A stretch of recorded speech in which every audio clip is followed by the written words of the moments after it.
If you, as an example, have a team of shorter players, or maybe more athletic players, or just somebody who has a lot of good shooters, you could run a 5-out offense. And I do have the complete guide to the 5-out offense down in the description below. However, a 5-out offense is exactly how it basically reads. It's 5-out. You've got 5 players outside of the 3-point line.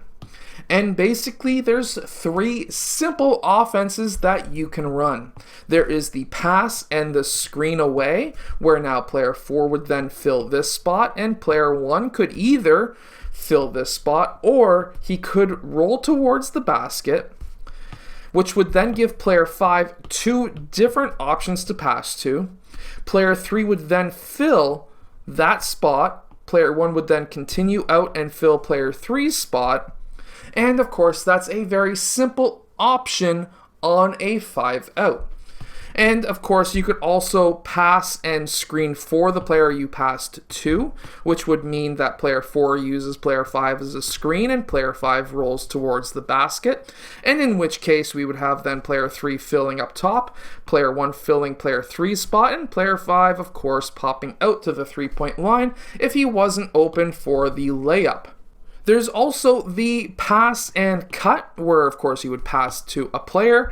You would then cut towards the rim. If you're open, definitely that would be an easy layup.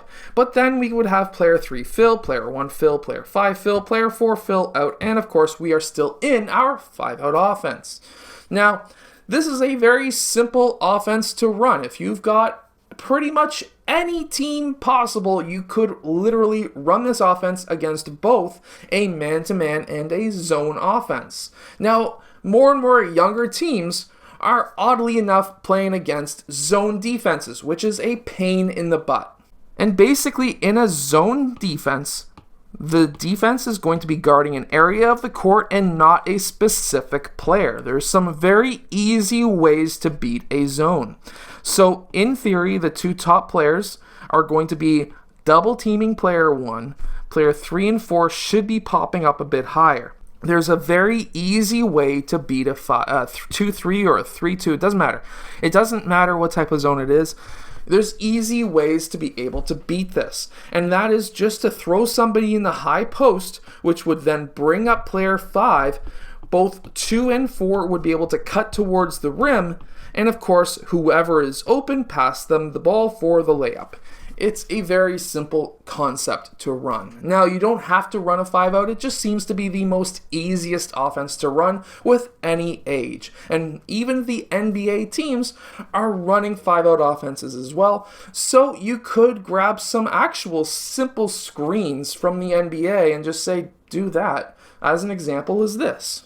There's a screen called a pin down screen, and what you could do is just have player 3 set that pin down screen, which is a higher player setting a screen for a lower player. And of course, that lower player could pop up to the wing, and player 1 could pass player 2 the ball for the 3-point shot if your team could shoot threes. If not, and there was hopefully a switch, this may be a mismatch where you've got a taller player on a shorter player. That taller player could then post up that shorter player, and of course, take him to school to the rim. Very simple options out of the 5-out. You could use simple options from the NBA, and you could even call a play like that Raptors and say, run Raptors. And believe me, the kids would be probably happier than all hell, and super simple to run. You don't really have to teach it at all, hardly at all. It's just so easy. But anyways, that is the offensive side of the game. Defensive side, always teach man-to-man defense first. Don't just go in and teach zone. Zone is a great option to really mess with another team. However,